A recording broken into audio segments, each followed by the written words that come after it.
ఈరోజు నేను చెకోడీలు ఎలా తయారు చేసుకోవాలో చూపిస్తాను. ముందుగా నేను ఒక చిన్న బౌల్లో బియ్యపిండి తీసుకున్నాను.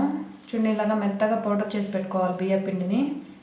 ఈ కప్తో తీసుకున్నాను బియ్యపిండి. అలాగే ఈ కప్తోనే నేను శనగపిండి తీసుకున్నాను.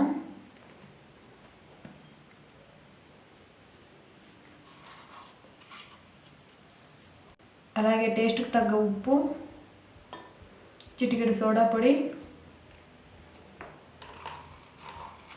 చిటికెడు జీలకర్ర, చిటికెడు వాము, 2 టేబుల్ స్పూన్ల నెయ్యి అయినా వేసుకోవచ్చు, లేకుంటే ఆయిల్ అయినా వేసుకోవచ్చు. నేను నెయ్యి వేసుకుంటున్నాను. ఇప్పుడు బాగా మిక్స్ చేసుకోవాలి.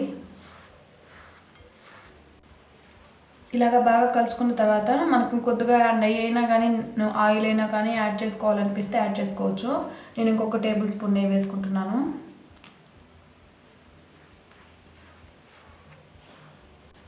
ఈ విధంగా పిండిని అంతా బాగా కలుపుకున్న తర్వాత మనం కొద్దిగా వాటర్ వేసుకుంటూ చపాతీ పిండిలాగా కలుపుకోవాలి. ఇప్పుడు కొద్దిగా వాటర్ వేసుకుంటున్నాను.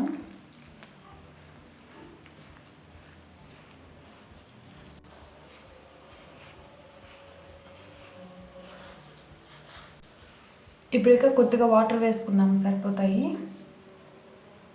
మరి ఎక్కువగా లేకుండా కొద్దిగా వేసుకుంటూ చూసుకుంటే సరిపోతుంది. మరి ఎక్కువగా పలచన కాకుండా ఈ విధంగా గట్టిగా కలుపుకోవాలి. మనకు పలచన అయిందనుకోండి, అప్పుడు మనకు పిండి అనేది సరిగా రాదు. ఇలా ఉండాలి మనకు పిండి. మనకు పిండి ఈ విధంగా రావాలి. ఈ విధంగా వచ్చిందంటే నేను కొద్దిగా తీసుకొని చూపిస్తాను చూడండి. మనం ఇలా చేసుకున్నప్పుడు అది విరిగిపోకుండా కరెక్ట్గా ఇలాగ వచ్చింది అనుకోండి, అప్పుడు కరెక్ట్గా వచ్చినట్టు మనకు పిండి. ఇప్పుడు కరెక్ట్గా రెడీ అయిపోయింది. ఇలాగ రెడీ అయిపోయిన దాన్ని ఇలాగ మనకి ఏ షేప్ కావాలంటే ఆ షేప్ని చేసుకోవచ్చు.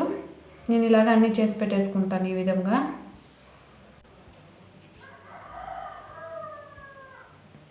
ఈ విధంగా మన దగ్గర ఉన్న పిండిని మొత్తం కూడా ఇలాగ చేసేసుకుంటాను. ఈ విధంగా చేసుకున్నప్పుడు మనకు ఇలాగ అంటుకొస్తుంది మనకు పిండి. అలాగ అంటుకు రాకుండా నేను ఆయిల్ యూస్ చేశాను. మీరు కావాలంటే నెయ్యి అయినా యూస్ చేసుకోవచ్చు. ఇలాగా ఆయిల్ యూస్ చేసినప్పుడు మనకు చేతికి అంటుకోదు అది పిండి.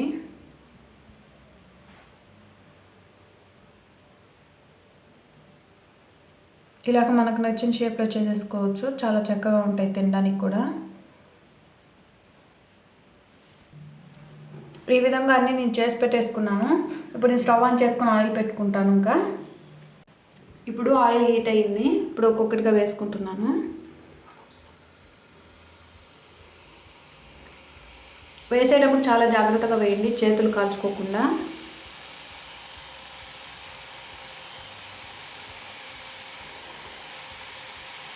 ఈ విధంగా నా దగ్గర ఉన్న అన్నీ కూడా వేసేసుకుంటాను చెకోడీలు. ఇప్పుడు నేను అన్నీ ఇలాగ వేసేసుకున్నాను. ఇప్పుడు ఆ హై ఫ్లేమ్లోకి పెంచుకున్నాను స్టవ్ని. హై ఫ్లేమ్లో ఒక 2 మినిట్స్ ఉండిచ్చి తర్వాత లో ఫ్లేమ్లోకి కానీ లేక మీడియం ఫ్లేమ్లోకి కానీ మార్చుకుంటే సరిపోతుంది. ఈ చెకోడీలు మనకు గోల్డెన్ కలర్లో వచ్చేంత వరకు బాగా కాల్చుకుంటే మనకు క్రిస్పీనెస్ కూడా వస్తుంది. చాలా టేస్ట్ కూడా ఉంటుంది ఇలాగ చేసుకుంటుంటే. మనకు బయట స్వీట్ షాప్లో ఎలా దొరుకుతాయో అలానే వస్తాయి ఇవి, అదే విధంగా వస్తాయి. టేస్ట్ కూడా చాలా బాగుంటుంది. ఒకసారి ట్రై చేయండి మీరు కూడా. ఇప్పుడు నేను వీటిని బ్రౌన్ కలర్ వచ్చేంత వరకు బాగా కాల్చుకుంటాను. ఇప్పుడు ఒక 1 మినిట్ లేదా 2 మినిట్స్ తర్వాత నేను లో ఫ్లేమ్లో పెట్టుకుంటున్నాను. లో ఫ్లేమ్లో పెట్టుకోవడం వల్ల లోపల కూడా ఇంకా చాలా చక్కగా కాలుతాయి మనకు. ఇప్పుడు ఇవి బాగా కాలాయి. ఇలాగ బ్రౌన్ కలర్ వచ్చేంత వరకు ఉండించుకుంటే సరిపోతుంది. ఇప్పుడు నేను వీటిని బయటికి తీసేసి సర్వింగ్ ప్లేట్లకి సర్వ్ చేసేసుకుంటాను.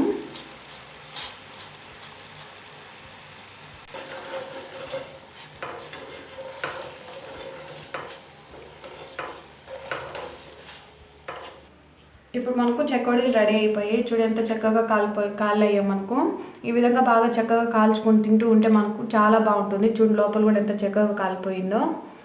ఈ విధంగా మనకు స్వీట్ షాప్లో ఎలా వస్తాయి అలానే చాలా చక్కగా వచ్చాయి మనకు. మన ఇంట్లో కూడా చాలా చక్కగా తయారు చేసుకుని తినచ్చు. అలాగే మా ఛానల్ని సబ్స్క్రైబ్ చేసుకోండి. Thank you friends.